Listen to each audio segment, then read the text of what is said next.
ಆತ್ಮೀಯ ಕೇಳುಗರಿಗೆ ನಮಸ್ಕಾರ. ತಮ್ಮೆಲ್ಲರಿಗೂ ರಾಮಾಯಣ ಕಥಾ ಸಂಚಿಕೆಗೆ ಆತ್ಮೀಯವಾದ ಸ್ವಾಗತ. ಇಂದಿನ ಸಂಚಿಕೆಯಲ್ಲಿ ನಾವು ಶ್ರೀರಾಮ ಸೀತಾ ಲಕ್ಷ್ಮಣರ ಅರಣ್ಯಾಗಮನ ಹಾಗೂ ಗುಹನ ಆತಿಥ್ಯದ ಬಗ್ಗೆ ತಿಳಿಯೋಣ.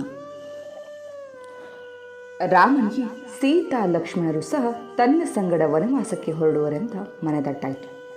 ದಶರಥ ಮಹಾರಾಜನಿದ್ದ ಅರಮನೆಗೆ ಹೋದ ರಾಮ ತಂದೆಯನ್ನು ವಂದಿಸಿ ಅಪ್ಪಿಕೊಂಡ. ದಶರಥನಿಗೆ ಮಾತನಾಡಲಿಕ್ಕೆ ಸಾಧ್ಯವಾಗಲಿಲ್ಲ. ದುಃಖ ಉಮ್ಮಳಿಸಿ ಬಂದು ಕಂಠ ಬಿಗಿದಿತ್ತು. ಮಹಾರಾಜ, ನಾನಿನ್ನು ಹೋಗಿ ಬರ್ತೇನೆ. ಸೀತೆ, ಲಕ್ಷ್ಮಣ ಇವರು ಸಹ ನನ್ನೊಂದಿಗೆ ಕಾಡಿಗೆ ಬರುತ್ತೇವೆ ಅಂತ ಹಠ ಹಿಡಿದಿದ್ದಾರೆ. ನಮ್ಮನ್ನು ಹರಿಸಿ ಕಳಿಸು ಅಂತ ದಶರಥನಲ್ಲಿ ಕೇಳಿಕೊಂಡಾಗ ರಾಮ, ನಾನು ಮಾಡಿದ ತಪ್ಪು ಪ್ರಮಾಣದಿಂದಲೇ ನಿನಗೆ ಈ ರೀತಿ ತೊಂದರೆಯಾಯಿತು. ಯಾರು ಏನು ಕೇಳಬಹುದು ಅಂತ ಮುಂದಾಲೋಚನೆ ಇಲ್ಲದೆ ಮಾತು ಕೊಟ್ಟೆ. ಆದರೆ ಇಂತಹ ತಪ್ಪಿನಿಂದಾಗುವ ಅನರ್ಥವೇನಂತ ನನಗೀಗ ಗೊತ್ತಾಗಿದೆ ಅಂದ. ರಾಮ, ತಂದೆ, ಸುಮ್ಮನೆ ನಿಮ್ಮನ್ನು ನೀವು ನಿಂದಿಸಿಕೊಳ್ಳಬೇಡಿ. ವಿಧಿಯ ಲಿಖಿತವಿದ್ದಂತೆ ಜಗತ್ತಿನಲ್ಲಿ ಎಲ್ಲ ಕಾರ್ಯಗಳಾಗುತ್ತವೆ. ನಾನು ವನವಾಸಕ್ಕೆ ಹೋಗಬೇಕಾಯ್ತಂತ ಯಾರನ್ನ ನಿಂದಿಸುವುದು ಬೇಡ.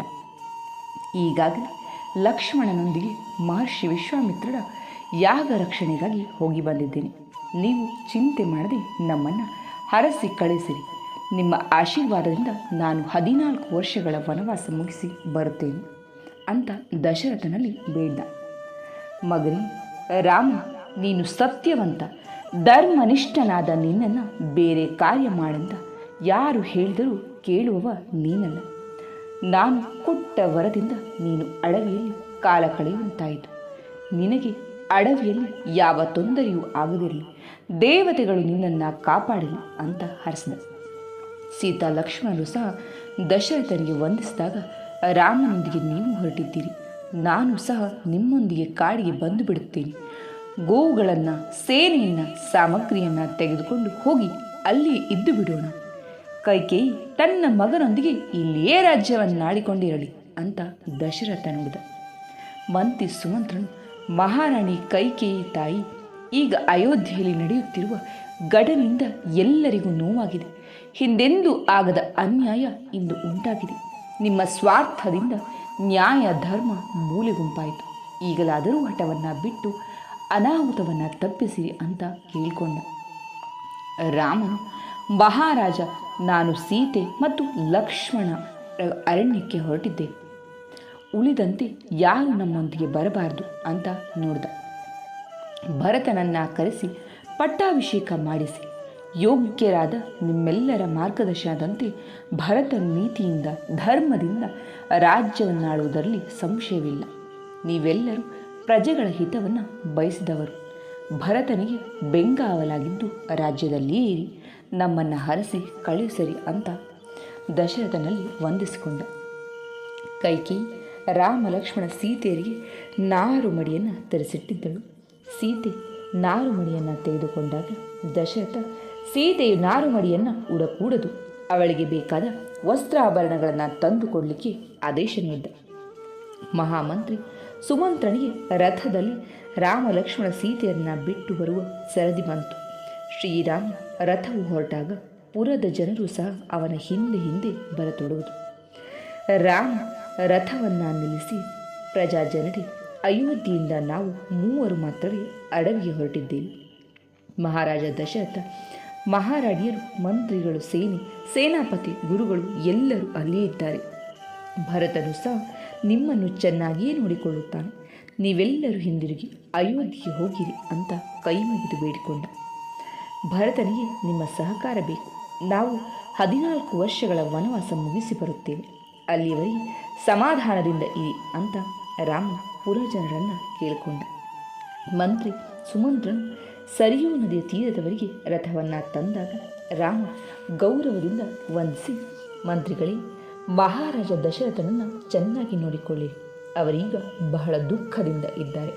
ಅವರನ್ನು ಸಮಾಧಾನಪಡಿಸಿರಿ, ನಮ್ಮನ್ನು ಆಶೀರ್ವದಿಸಿ ಅಂತ ವಿನಯದಿಂದ ವಂದಿಸಿ ಹೇಳಿದ. ರಾಮ ಸರಿಯೂ ನದಿಯನ್ನು ದಾಟಿ ಅರಣ್ಯ ವಾಸವನ್ನು ಆರಂಭಿಸಿದ. ಅಯೋಧ್ಯೆಯಲ್ಲಿ ಪಟ್ಟಾಭಿಷೇಕದ ಸಂಭ್ರಮ ಮರೆಯಾಗಿ ರಾಮ ಲಕ್ಷ್ಮಣ ಸೀತೆಯರ ವನಾಗಮದಿಂದ ಕಾರ್ಮೋಡ ಕವಿದಂತಾಗಿತ್ತು. ಅರಮನೆಯಲ್ಲಿ ಸ್ಮಶಾನ ಮೌನ ತುಂಬಿತ್ತು. ದಶರಥ ಮತ್ತೆ ಮತ್ತೆ ರಾಮನನ್ನು ನೆನೆಯುತ್ತಾ ಕೈಕೆಯನ್ನು ನಿಂದಿಸುತ್ತಾ ಮೂರ್ಛೆ ಹೋಗ್ತಾ ಇದ್ದ. ಕೌಸಲ್ಯ ಸುಮಿತ್ರೆಯರು ಅವನ ಬಳಿ ಇದ್ದು ಸಮಾಧಾನ ಪಡಿಸಲಿಕ್ಕೆ ಪ್ರಯತ್ನಿಸ್ತಾ ಇದ್ದರು. ಪ್ರಜೆಗಳು ಸಹ ಎಂತಹ ದುಸ್ಥಿತಿ ನಮ್ಮ ಅಯೋಧ್ಯೆಯಲ್ಲಿ ಅಂತ ಹೇಳಿ ಚಿಂತಿಸ್ತಾ ಇದ್ದರು. ತಮಸಾ ನದಿಯನ್ನು ದಾಟಿ ಮುಂದೆ ಹೋಗುವಷ್ಟರಲ್ಲಿ ಸಾಯಂಕಾಲವಾದಾಗ ರಾಮ ಲಕ್ಷ್ಮಣ ಸೀತೆಯರು ಅಂದಿನ ರಾತ್ರಿಯನ್ನು ತಮಸಾ ನದಿಯ ತೀರದಲ್ಲಿಯೇ ಕಳೆಯಲಿಕ್ಕೆ ನಿರ್ಧರಿಸಿದರು. ಲಕ್ಷ್ಮಣ ಅಣ್ಣ ಅತ್ತಿಗೆಯರಿಗೆ ಎಲೆಗಳ ಹಾಸಿಗೆಯನ್ನು ತಯಾರಿಸಿಕೊಟ್ಟ. ಆದರೆ ಅಯೋಧ್ಯೆಯಲ್ಲಿ ವೈಭವದಲ್ಲಿರಬೇಕಾದ ರಾಮ ಸೀತಾ ಲಕ್ಷ್ಮಣರಿಗೆ ಈಗ ಅಡವಿಯಲ್ಲಿರಬೇಕಾಗಿ ಬಂದುದು ವಿಚಿತ್ರ ಪರಿಣಾಮವನ್ನು ಉಂಟು ಮಾಡಿತ್ತು. ಅಂದಿನ ರಾತ್ರಿಯನ್ನು ಅಯೋಧ್ಯೆಯಲ್ಲಿ ನಡೆದ ಘಟನೆಗಳ ಬಗ್ಗೆ ಚಿಂತಿಸುತ್ತಾ ಚರ್ಚಿಸುತ್ತಾ ಕಳೆದರು. ಮಾರನೇ ದಿವಸ ಮುಂಜಾನೆ ಕೋಸಲ ರಾಜ್ಯದ ಗಡಿಯನ್ನು ದಾಟ್ತಾ ಇರಬೇಕಾದ್ರೆ ತನ್ನ ದೇಶದ ಬಗೆಗೆ ರಾಮ ಸೀತೆಗೆ ವಿವರಿಸಿದ. ಜನನಿ ಜನ್ಮಭೂಮಿ ಸ್ವರ್ಗಕ್ಕಿಂತ ಮಿಗಿಲು ಅನ್ನುವ ಹಾಗೆ ತನ್ನ ದೇಶವನ್ನು ಬಹಳ ಪ್ರೀತಿಸಿದ ರಾಮ ಅಲ್ಲಿನ ಹಸಿರು, ಹುಲ್ಲು, ಹೂಗಳಿಂದ ಶೋಭಿಸುವ ಮರಗಿಡಗಳು ಎಲ್ಲವನ್ನ ಸೀತೆಗೆ ತೋರಿಸಿದ. ಅಯೋಧ್ಯೆಯ ಕಡೆಗೆ ಮುಖ ಮಾಡಿ, ತಾಯಿ, ಅಯೋಧ್ಯೆಯನ್ನು ಪಾಲಿಸುವ ದೇವಿ, ನನ್ನ ಪ್ರಜೆಗಳನ್ನು ಕಾಪಾಡು, ದೇಶವನ್ನು ಕಾಪಾಡು, ದೇಶದಲ್ಲಿ ಯಾವುದೇ ವಿಪತ್ತು ಬಾರದಿರಲಿ, ಪ್ರಜೆಗಳು ಸದಾ ಶಾಂತರಾಗಿ ಆರೋಗ್ಯದಿಂದ ಸುಖವಾಗಿರಲಿ, ಭರತ ನ್ಯಾಯ ನೀತಿ ಧರ್ಮದಿಂದ ರಾಜ್ಯವನ್ನಾಡಲಿ ಅಂತ ಬೇಡಿಕೊಂಡ. ಅರಣ್ಯವಾಸದ ನಂತರ ಮತ್ತೆ ಎಲ್ಲರೂ ಸೇರಿ ನಲಿಯುವಂತಾಗಲಿ ಅಂತ ಹಾರೈಸಿದರು. ರಾಮ ಲಕ್ಷ್ಮಣ ಸೀತೆಯು ಗಂಗಾ ನದಿಯ ಬಳಿಗೆ ಬಂದಾಗ ತುಂಬಿ ಹರಿಯುವ ನದಿಯನ್ನು ನೋಡಿ ಆನಂದಪಟ್ಟರು. ಲೋಕಪಾವನೆ ಪಾಪಹಾರಿಣಿ ಗಂಗೆಯನ್ನು ವಂದಿಸಿದರು. ಗಂಗಾ ನದಿಯ ತೀರದಲ್ಲಿನ ಪಶು ಪಕ್ಷಿ, ನವಿಲು, ಗಿಡ ಮರಗಳು, ಋಷಿ ಮುನಿಗಳ ಆಶ್ರಮಗಳು ಸೀತಾರಾಮರ ಲಕ್ಷ್ಮಣರಿಗೆ ಸಂತೋಷವನ್ನು ನೀಡಿತು. ರಾಮ, ಲಕ್ಷ್ಮಣ, ಇಂದಿನ ರಾತ್ರಿಯನ್ನು ಈ ಗಂಗಾ ತೀರದಲ್ಲಿ ಕಳೆಯೋಣ ಅಂತ ಹೇಳಿ ತನಗೆ ವಿಶ್ವಾಮಿತ್ರರು ಗಂಗಾವತರಣದ ಕಥೆಯನ್ನು ಹೇಳಿದ್ದನ್ನು ನೆನಪಿಸಿಕೊಂಡ.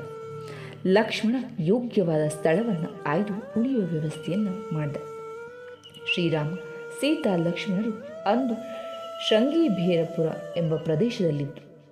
ದಶರಥ ಮಹಾರಾಜನ ಪುತ್ರರಾದ ರಾಮ ಲಕ್ಷ್ಮಣರು ತಮ್ಮ ಪ್ರದೇಶಕ್ಕೆ ಬಂದ ವಿಷಯವನ್ನು ತಿಳಿದಂಥ ಬೇಡರ ರಾಜನಾದ ಗುಹ ತನ್ನ ಮಂತ್ರಿಗಳೊಂದಿಗೆ ವಿವಿಧ ರೀತಿಯ ಹಣ್ಣು, ಜೇನುತುಪ್ಪ, ಗಡ್ಡಿ ಗೆಣಸುಗಳನ್ನು ತೆಗೆದುಕೊಂಡು ಬಂದು ವಂದಿಸಿದ.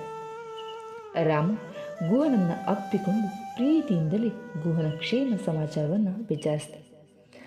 ರಾಮ 14 ವರ್ಷಗಳವರೆಗೆ ವನವಾಸದಲ್ಲಿರಬೇಕಾದ ಸ್ಥಿತಿಯನ್ನು ತಿಳಿದಂಥ ಗುಹ ನೊಂದುಕೊಂಡ. ಶ್ರೀರಾಮ, ನೀನು ನನ್ನ ಅಡವಿಯಲ್ಲಿ ವನವಾಸದ ಅವಧಿಯನ್ನು ಮುಗಿಸು. ಕಾಡಿನಲ್ಲಿದ್ದು ನೀವು ತೊಂದರೆ ಪಡೆದು ಬೇಡ. ನನ್ನ ವಾಸಸ್ಥಾನಕ್ಕೆ ಬನ್ನಿರಿ, ನಾನು ಎಲ್ಲ ವ್ಯವಸ್ಥೆಯನ್ನು ಮಾಡಿಕೊಡ್ತೇನೆ ಅಂತ ಅಭಿಮಾನದಿಂದ ನಿವೇದನೆ ಮಾಡಿದ. ರಾಮ, ಗುಹ, ನಾನು ಯಾವುದೇ ಅರಮನೆಯನ್ನು ಪ್ರವೇಶಿಸುವುದಿಲ್ಲ. ತಂದೆಯ ಮಾತಿನಂತೆ ವನವಾಸದಲ್ಲಿರುವ ಅರಮನೆಯಲ್ಲಿ ಉಳಿಯಲಾರೆ.